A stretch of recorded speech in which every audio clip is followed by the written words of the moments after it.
Hola, buenas tardes. Mi nombre es Emiliano González Sumaya. Mi matrícula es AL074311.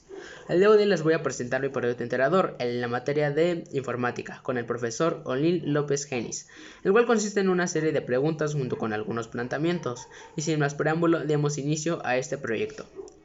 Como pregunta número 1 tenemos ¿qué es y cuál es la función de una base de datos? Esta almacena datos y los conecta en una unidad lógica junto a los metadatos necesarios para su procesamiento. Pregunta número 2. Explica los elementos de una base de datos. Esta está distribuida por tabla. Es similar a una hoja de cálculo. En cuanto a esta, almacena datos en filas y columnas. Formularios. Permiten crear una interfaz de usuario con la que se puede escribir y modificar datos. Estos a menudo contienen comandos y estos controles pueden hacer distintas tareas. Informes. Se usan para dar formato a los datos, resumirlos y presentarlos. Por lo general responden preguntas como cuánto dinero recibimos de cada cliente o dónde residen nuestros clientes. Consultas. La función más común es recuperar datos específicos de las tablas. Los datos que adquieren generalmente están distribuidos en varias tablas y las consultas les permiten verlos en una única base de datos.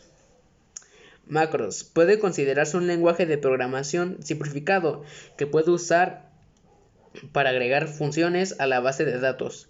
Por ejemplo, puede adjuntar una macro a un botón de comando en formularios para que la macro se ejecute cada vez que se haga clic en ese botón. Módulos. Los módulos como las macros son objetos que se puede usar para agregar funciones a la base de datos. Los módulos se escriben en el lenguaje de programación Visual Basic para aplicaciones. ¿Qué es un sistema de gestión de base de datos? Es un software que permite administrar una base de datos. Esto significa que mediante de programas se puede utilizar, configurar y extraer información almacenada.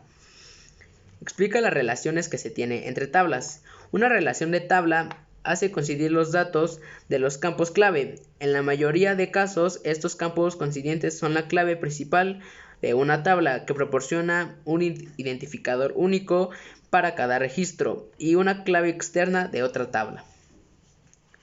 Siguiente planteamiento.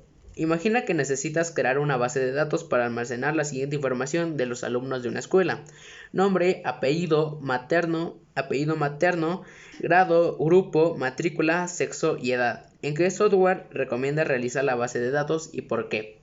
Aquí yo utilizaría Excel, ya que toda esta información la puedes ordenar en filas y columnas, así sea más fácil de encontrar y entender la información. Último planteamiento. Determina los datos que necesitas para desarrollar la base de los datos del punto 5. Explica cada uno de ellos. En el primer punto yo pondría definir los campos de la base de datos en forma independiente. Es decir, que cada dato, por ejemplo, el nombre, la edad, todos estos datos ya mencionados, ocupe su propia columna para ayudar a entenderlo o a encontrar la información mucho más fácil. Información relevante. Los datos tienen que ser precisos, que al leer sea mucho más fácil.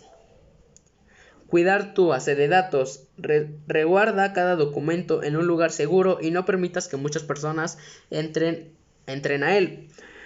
Esto te protegerá del robo de información, la manipulación de datos y errores. Este fue todo por el proyecto integrador. Si te gustó puedes dejar un like y un comentario positivo. Y espero que tengas una bonita tarde.